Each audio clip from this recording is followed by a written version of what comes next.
Como dije hace 2 semanas, si no me equivoco, es mi deseo hacer una breve pausa. Bueno, realmente no sabemos qué tan breve será todavía, pero haremos una pausa en nuestra serie expositiva del libro de Hebreos. He estado predicando Hebreos por cerca de aproximadamente, no sé de años, pero quizá 45 sermones llevamos en Hebreos. Todavía falta quizá la mitad de estos para llegar al final del capítulo 9 hasta el 13. Pero antes de continuar con esa serie expositiva, me gustaría tomarme un tiempo con ustedes, queridos hermanos, para contemplar el gran evento de la transfiguración. Esto quiere decir que hoy comenzamos a predicar la transfiguración, pero es solo el inicio. Me tomará varias semanas extraer lo que quiero para ustedes. Hermanos, desde hace un tiempo que es mi deseo predicar la transfiguración. Al menos desde hace un año, esto se puso en mi corazón, ya que por algunas razones el tema de la transfiguración no es algo de lo cual solemos hablar, en lo cual solemos meditar, y tal situación para nuestra propia desgracia ocurre. Es por eso que quisiera tomar este tiempo.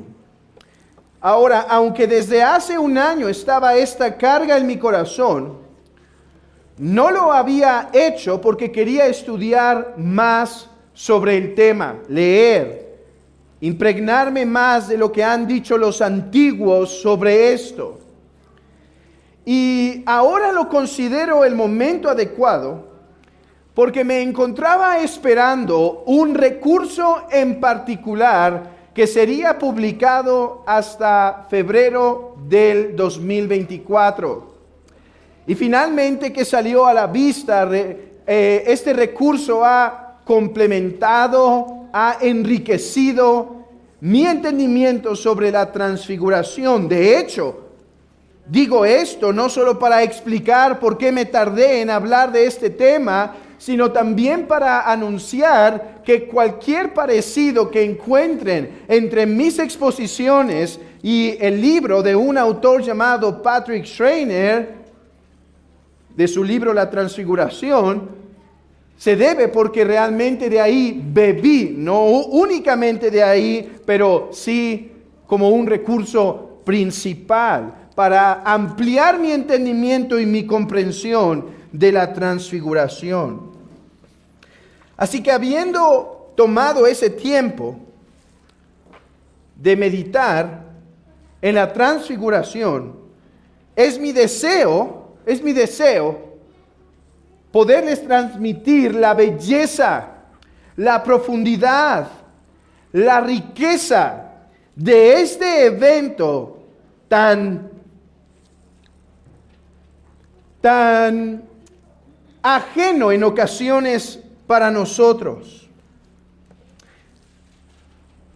¿Por qué será, hermanos, que este tema de la transfiguración es poco tratado en nuestro contexto? Y no solo hablo como Iglesia Bautista Reformada de Guadalajara, sino hablo en general en la tradición protestante. En la tradición protestante. ¿Por qué se hablará poco? Miren, se habla constantemente del nacimiento de Cristo, se habla constantemente de su muerte, y muy correcto, pero se habla poco de la transfiguración.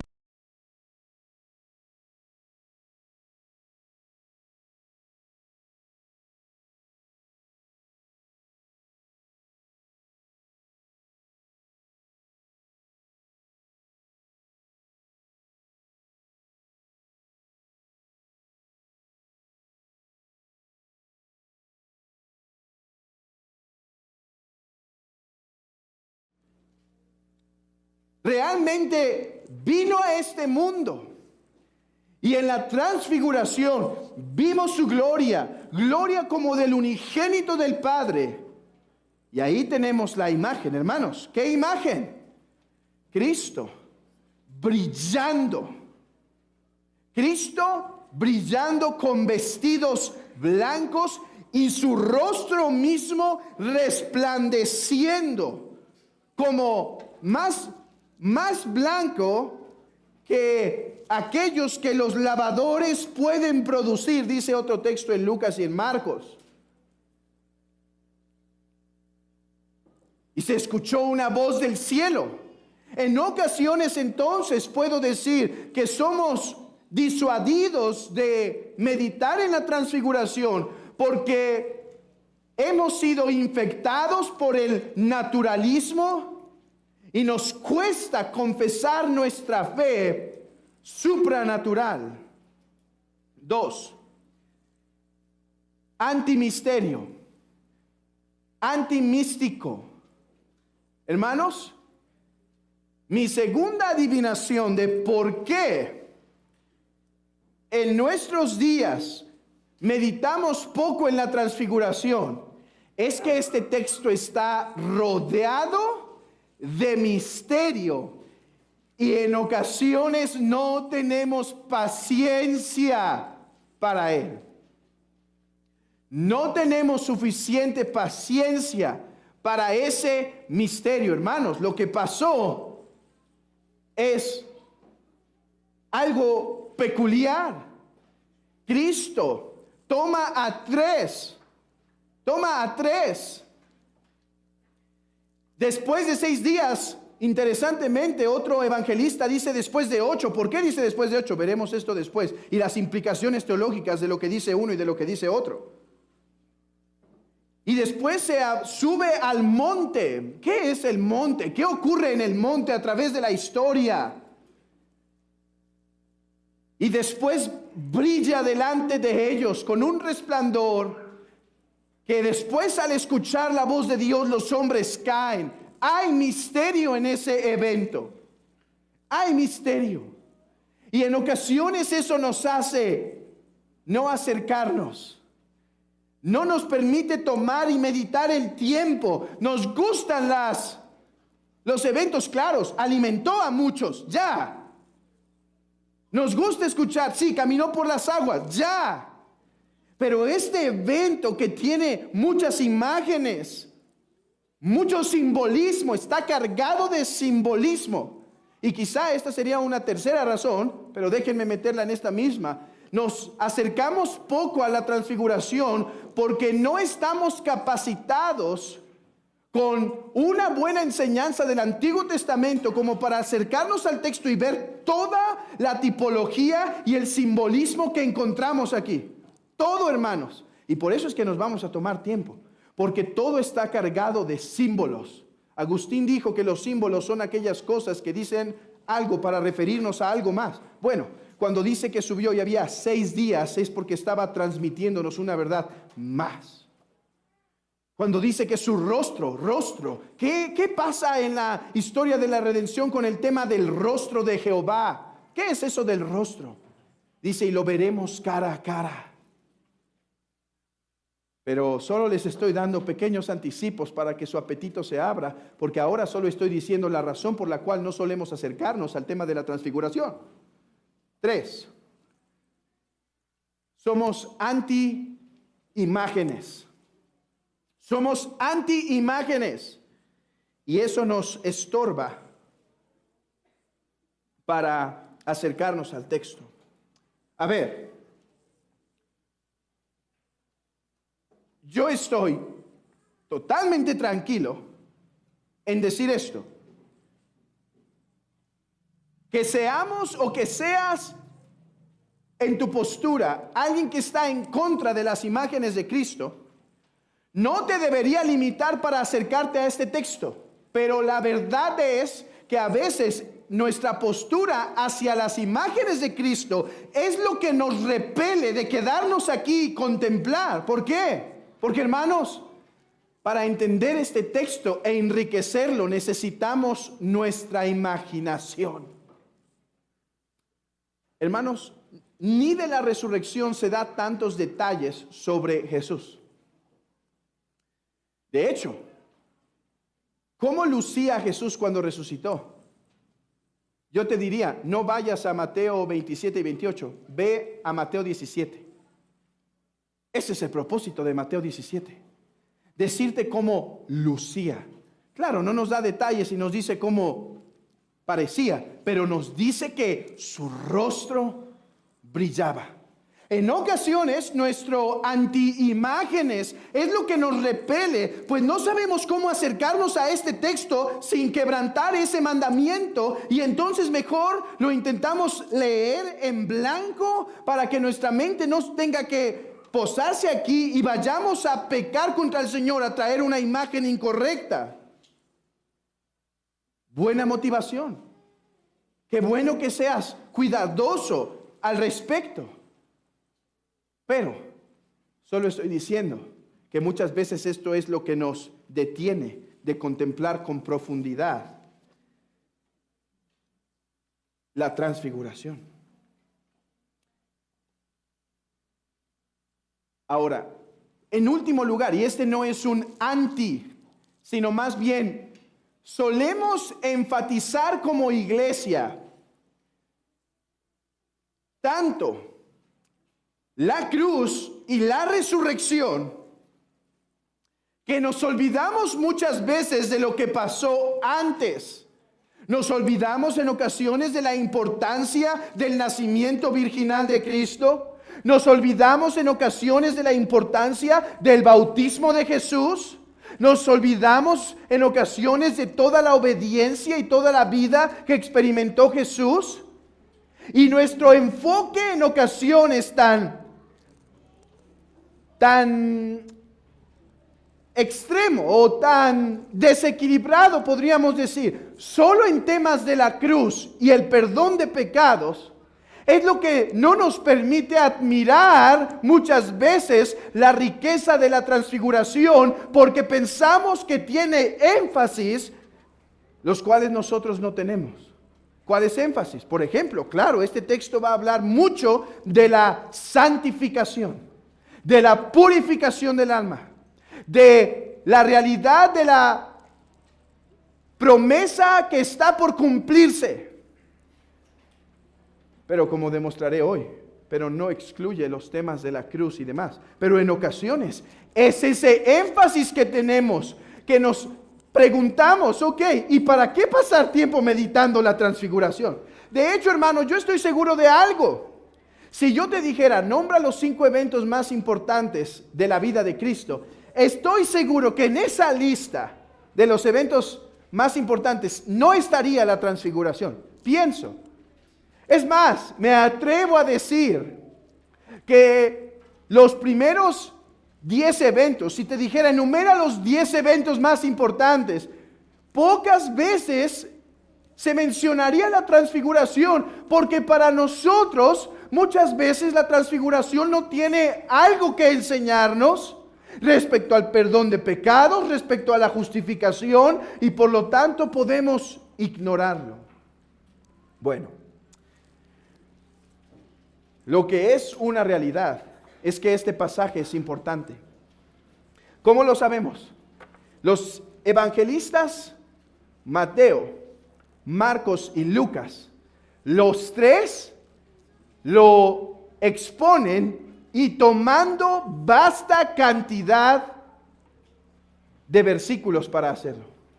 Miren, hermanos, hay eventos que solo se narraron en Lucas, otros que solo se narraron en Mateo y otros que solo se narraron en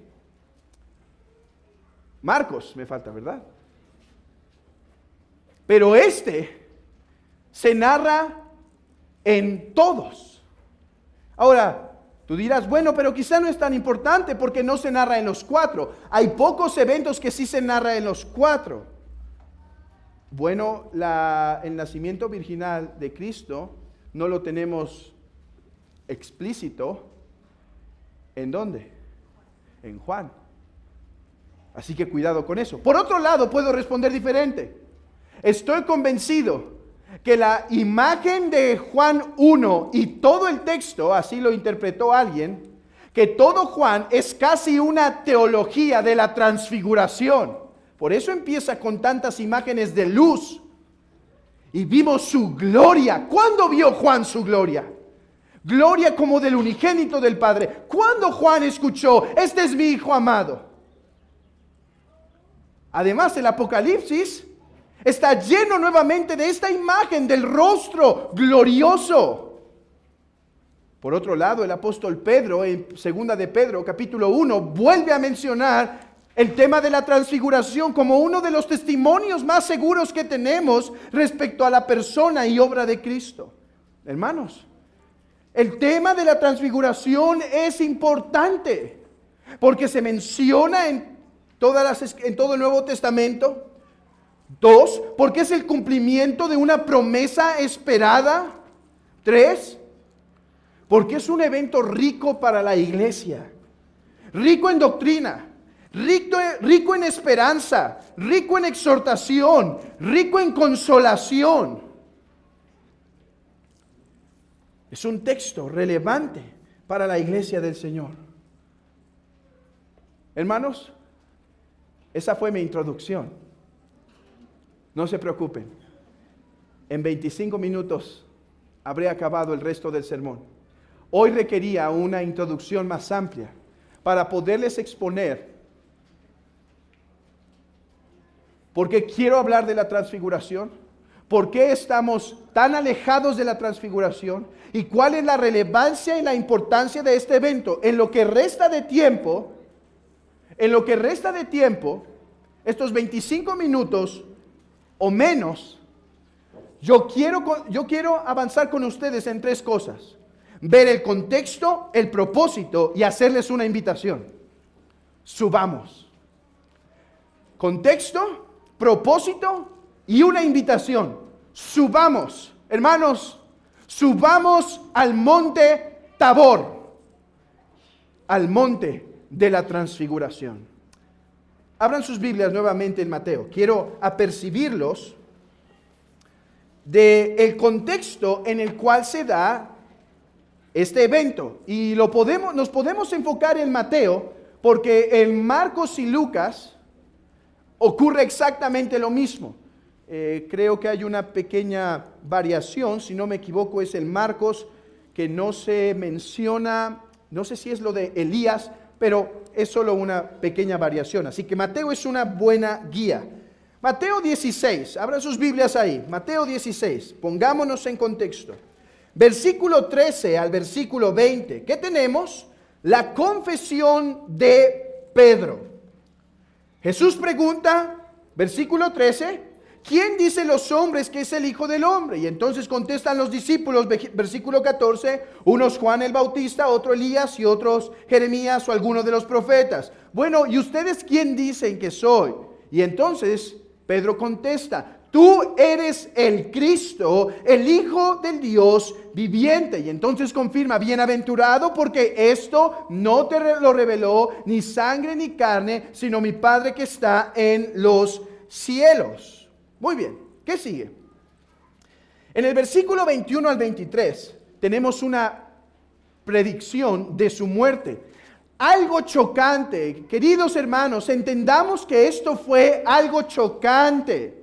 Jesús acaba de decir y confirmar, sí, soy el Cristo, sí, soy el Mesías, sí, soy aquel esperado. Vean esto, hermanos, nos sirve hoy mucho la meditación que recibimos de nuestro pastor Fernando. Nos sirve mucho, ¿por qué? Vean que la serpiente a través de toda la historia de la redención está intentando destruir a la simiente prometida, ¿sí? Y entonces Llega un rey, lo mata. Llega otro rey, muere. Llega un rey, peca. Llega un rey, falla, etc. Llega Jesús y habla como ningún otro, como uno que tiene autoridad, y hace milagros confirmando que él era el enviado del cielo. Y entonces dice a Pedro y a los demás: yo soy el Mesías esperado. Bueno, también lo fue nuestros padres, también lo fue David, también lo fue Salomón. No, yo soy el indestructible Mesías. Yo soy el último Mesías. Ellos eran sombras, yo soy la realidad. Ok. Y entonces predice su muerte. Versículo 21. Desde entonces Jesús comenzó a declarar a sus discípulos que le era necesario ir a Jerusalén y padecer mucho de los ancianos, de los principales sacerdotes y de los escribas, y ser muerto y resucitar al tercer día. Y entonces, ¿qué hace Pedro? Lo intenta reconvenir. Señor, que tal no te acontezca. Versículo 24 al 28. Jesús dice: no. Tú no estás entendiendo, Pedro. Más bien, si alguno quiere ser mi discípulo, tome su cruz. Yo soy el Mesías, pero soy un Mesías que viene a sufrir. ¿Cómo?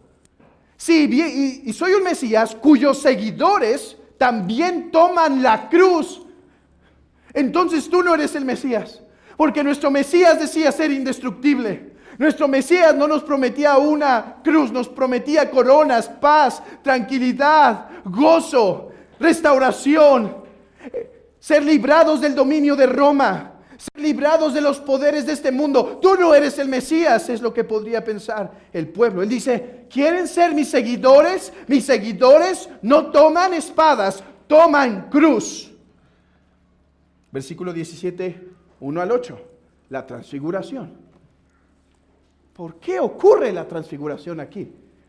Esperen la respuesta y sigamos viendo el contexto. Versículo 9 al 13, la venida de Elías. ¿Por qué dice? A ver, si tú eres Elías, mira, no tenemos problema en decir que tú eres Mesías, si estás dando de comer a los hombres, si estás haciendo grandes milagros, grandes portentos. Pero si ahora nos estás diciendo que tú eres el Mesías, tengo una pregunta. ¿Y Elías? Mira, si me hubieras dicho que traías espada, no te hubiera preguntado por Elías. Estaba contento de aceptar que eras el Mesías. Pero ahora tengo unas dudas. ¿No Elías iba a venir primero? Antes de que venga el Mesías, según se profetiza en los profetas. Sí, dice Jesús. Y ya vino. Haciendo referencia, sin lugar a dudas, a Juan el Bautista. Versículo 14 al 20. Esto es interesante, hermanos. Jesús, miren, les voy a hablar y voy a hacer énfasis en algunas palabras y espero que ustedes mismos empiecen a atar algunos cabos. Miren esto. Jesús baja del monte en donde su rostro brilló y encuentra alboroto. Porque hay un padre desesperado, porque su hijo que tiene un problema, y la palabra griega ahí es precisa, y ahorita van a ver por qué. La palabra griega se refiere al lunático y hace referencia a la obscuridad que había sobre este joven. Y entonces dice Jesús: generación perversa. Generación perversa. Este género no sale sino con oración y ayuno, y sana al muchacho. A la luz de este contexto, ya vimos el primer punto de nuestro sermón. Déjenme hablarles del propósito de la transfiguración a la luz del contexto. Hoy estamos viendo la transfiguración a la luz del contexto para, como he dicho, abrir su apetito, despertar su interés. Y en los próximos 5 o 6 domingos estaremos viendo detalle tras detalle de la transfiguración. Por ahora veamos el propósito de la transfiguración a la luz de este contexto. Y tengo varios propósitos aquí. 1. Asegurar a sus discípulos y a la iglesia de Cristo que Él realmente era el Mesías esperado. Hermanos, Vean esto. Pedro confesó, tú eres el Cristo. Jesús dijo, lo soy y voy a morir. La fe y la esperanza del pueblo pudo tambalear. ¿Cómo es que tú eres el Mesías si vas a sufrir? Entonces, la transfiguración. Pedro, Juan, Jacobo, me tienen que ver en humillación, pero les revelo quién soy yo realmente. El enviado del Padre. De hecho, que las vestiduras fueran blancas es una imagen, es una alusión, es un símbolo, es una señal del concepto de mensajero, del enviado. Que sus ropas resplandecían era para confirmar a Pedro: Pedro, realmente soy el esperado. Juan, realmente soy el que ustedes anunciaban. Me verán humillado, pero esta es la gloria que recibiré tras mi humillación. Cree en mí. Oh, mi amigo, ¿no dice esto Cristo a ti en esta mañana? Sí, fue humillado, pero dijo: publiquen esto una vez que resucite. Digan cómo brillé. Digan que yo era el enviado. Y hoy te anunciamos que Cristo es el enviado de Dios, que vino a traer paz al pecador, y que solo por Él, solo por el enviado del Padre, tú puedes tener paz con Él. 2. La transfiguración ocurre para revelar más que Él era el enviado. Él era el eterno hecho carne. El eterno hecho carne. Mis hermanos, hay un paralelo entre Moisés y Jesús. Moisés sube al monte. ¿Después de cuántos días? No, perdón, me equivoqué. Bueno, ¿después de cuántos días baja? Ok. Sube después de cuántos días de preparación. Pasan 6 días de preparación. Sube al monte después de la santificación que promueve. Estando en el monte, su rostro brilla y tiene que bajar con un velo. Hay un paralelo entre Jesús. Después, incluso cuando baja, ¿qué encuentra Moisés? Un pueblo rebelde. Paren ahí. Ahorita vamos ahí. Vean esto, hermanos. El rostro de Moisés brilla como la luna brilla por el resplandor del sol. El rostro de Jesús brilla por su propia gloria.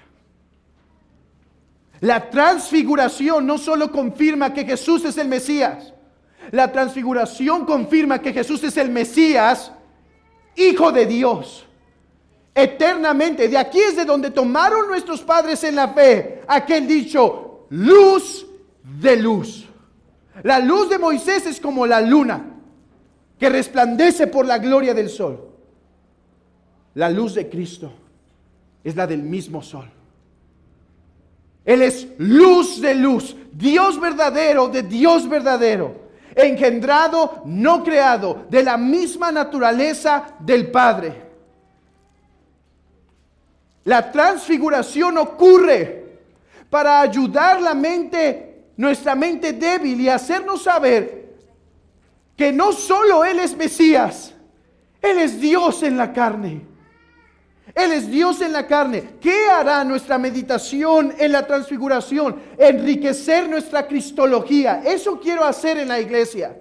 Enriquecer lo que enseña la Biblia respecto a Cristo. Verdadero hombre, pero verdadero Dios también. Hermanos, ese es nuestro Salvador. Iglesia, hoy entendamos esto. Aquel que adoramos, el Trino Dios en Jesucristo. Cuando adoramos a Jesucristo, no adoramos a otro Dios, adoramos al único Dios verdadero.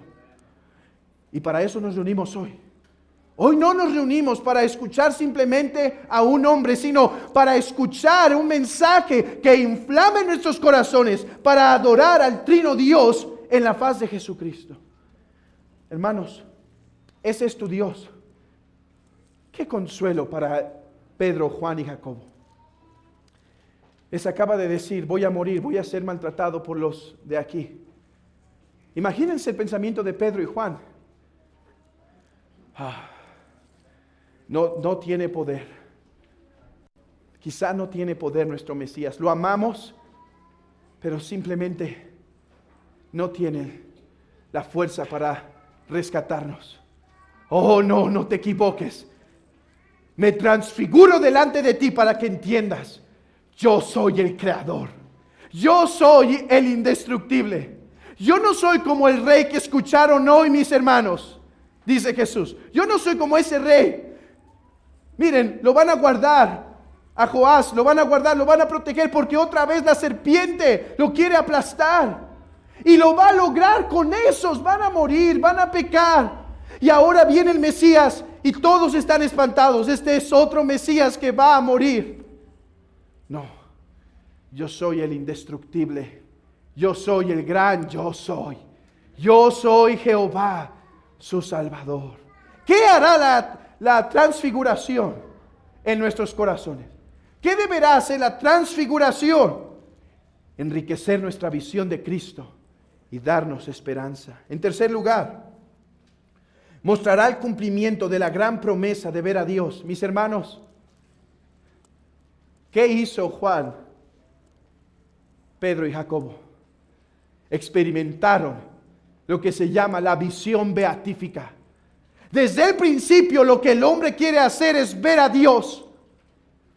Desde el principio lo que quiere experimentar es una visión de Dios. Adán lo tuvo, pero después nadie más lo ha visto. Tú dirás, Abraham, solo en parte. Le dijo a Moisés, nadie jamás ha visto mi rostro. Abraham vio parte. Moisés dirás, él vio sus espaldas. Hermanos, ¿en dónde vio Moisés las espaldas de Jehová? En el monte. Ahora también en el monte ven a Dios, pero no sus espaldas, sino cara a cara. Por eso es que dice Pedro, bueno, pues quedémonos aquí. Todo está muy bien aquí. Hagamos enramadas. Este texto pondrá nuestros ojos en la esperanza que tenemos, hermanos. Hermanos, en el propósito de nuestra salvación. Espero que esto se enriquezca, que la transfiguración enriquezca nuestro concepto de la salvación. Sí, es ser perdonados, pero con un propósito, poder gozar del rostro de Dios eternamente y para siempre. Hermanos, levanten sus ojos a su grandísima esperanza. Su esperanza no es simplemente vivir para siempre. Su esperanza no es simplemente ser librados del dolor. Su esperanza no es simplemente ser curados de esas lágrimas. Su esperanza es contemplarlo a Él y, como dice el Salmo, y entonces estar satisfecho. Lo veré a Él y quedaré satisfecho. En cuarto lugar, es consolar al pueblo. Porque aunque Jesús moriría, era parte de su plan perfecto. Vean a Jesús anunciando, voy a morir, y después transfigurándose y diciendo, digan esto hasta que resucite. Tengan seguridad, todo está en mis manos, no se preocupen. Yo vine a morir, eso no es algo que estoy evitando, es algo que voy a hacer. No se deben espantar, yo sé que los antiguos reyes murieron de imprevisto. Pero yo vengo a morir porque me voy a levantar de los muertos. Tengan seguridad, su Dios es soberano. La transfiguración nos muestra el absoluto control y poder de Dios sobre todas las cosas y el plan determinado de Cristo desde el principio de dar su vida por nosotros los pecadores. Oh iglesia, enternece tu amor a la luz de esto. Él vino a dar su vida por ti desde el inicio. Esto no fue un accidente. En quinto lugar, este texto nos muestra que aunque hoy estamos viviendo todavía el tiempo de donde falta el cumplimiento de las cosas, esto se hará. Mis hermanos, vean esto.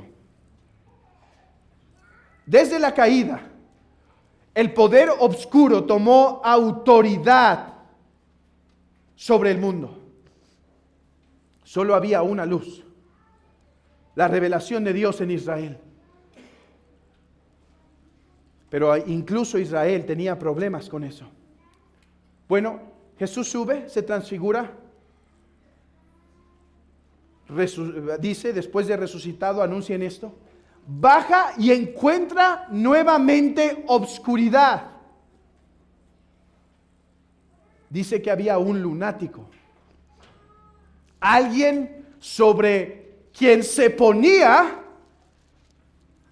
las tinieblas. ¿Qué hace Jesús? Lo sana. Hermanos, era para instruir a sus discípulos.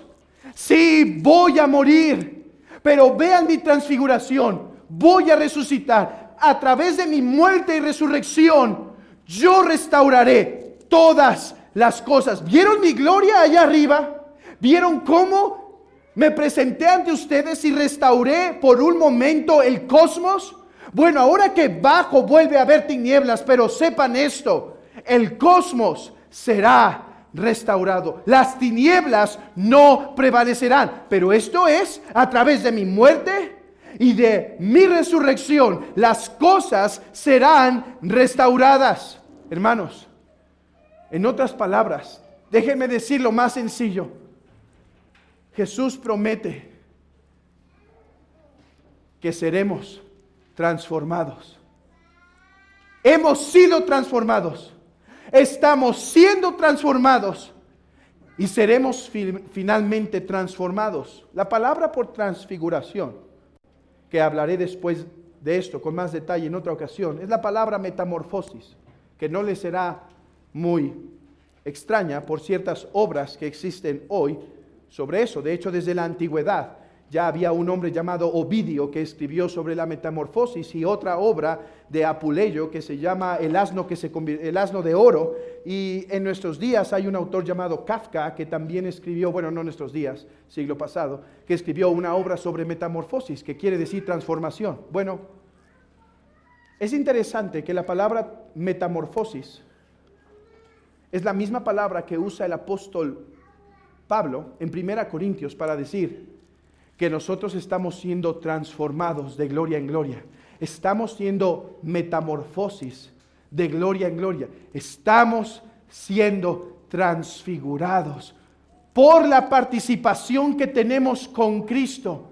Teníamos un corazón corrupto, pero por la obra de Cristo, Él ahora nos hace partícipes de su transformación, para renovar nuestro corazón, para seguir transformándonos. ¿Cómo? Por contemplar su rostro, y algún día participaremos de una mayor gloria con Él. La transfiguración abre nuestros ojos a este otro aspecto de la salvación, que es la restauración de todas las cosas en Cristo Jesús.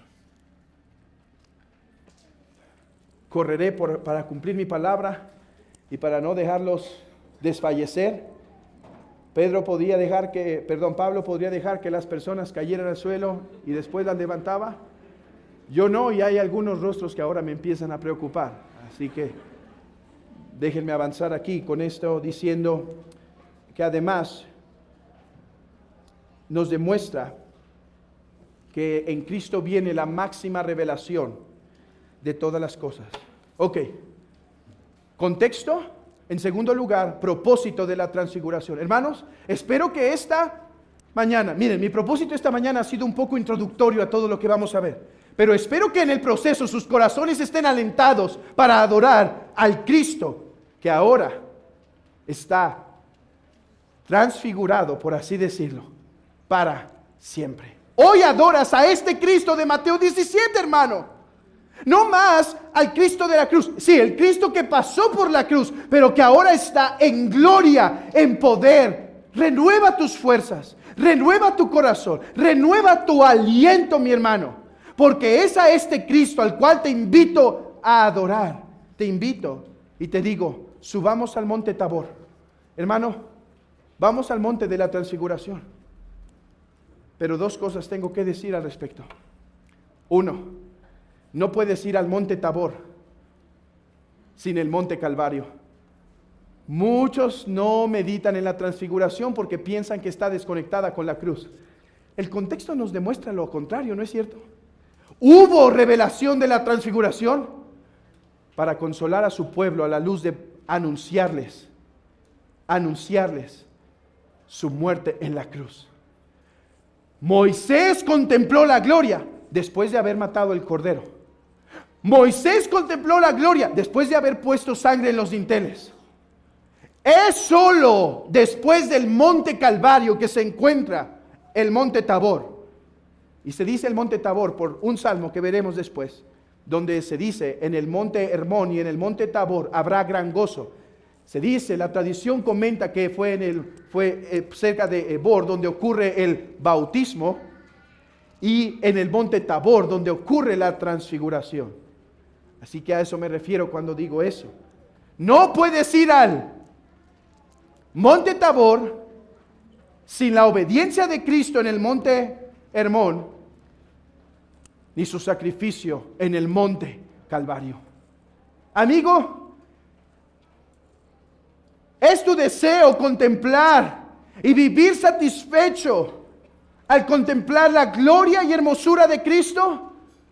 Primero tienes que entender que Él vino para darte eso, pero vino a la cruz para poder conseguirlo por causa de tu pecado y desobediencia, pues la santidad de Dios demanda castigo del pecado, y Cristo vino al monte Calvario para ser juzgado por nuestros pecados, y solo así se abren las puertas al monte Tabor. Oh, querida iglesia, eso que acabo de decir es una invitación para aquellos que están fuera. ¿Quieres venir? Ve al monte Calvario y contempla allí al que fue crucificado.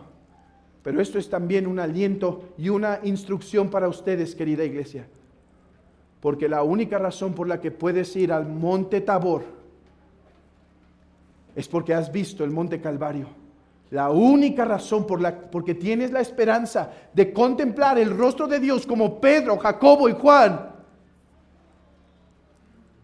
es por el sacrificio de nuestro Señor Jesucristo. En última instancia, querida iglesia, 6 días después, estos 3 fueron al monte Tabor. 6 días que Moisés los refiere a santificación. Vean esto: contemplar al transfigurado nos santifica, pero para contemplarlo hay que santificarnos. Hay una relación, querida iglesia. ¿Quieres contemplar en los próximos sermones y en tu vida cotidiana, a través de meditar las Escrituras constantemente, el rostro del transfigurado? Entonces, prepárate 6 días, hablando metafóricamente. Lucha contra el pecado. ¿Quieres conocer más su gloria? Entonces, mata el pecado. Esta es una razón para matar el pecado. Esta es una razón para portarnos serios contra el pecado y buscar asfixiarlo. Que el pecado me estorba para ver su gloria. 6 días son necesarios para llegar al monte de la transfiguración. Y en el monte de la transfiguración más transformados seremos. Pero prepara tu corazón. Les hizo caminar un desierto. Ya los había perdonado y santificado en un sentido cuando los sacó de Egipto. Pero tuvieron que caminar un tiempo y subir la pendiente de la montaña para llegar al monte de la transfiguración. Mi hermano, busca la santidad, sin la cual nadie verá al Señor. Amigo, ¿quieres ver al Señor? Ve al monte Calvario. Hermano, ¿quieres crecer en santidad? Ve al monte Calvario.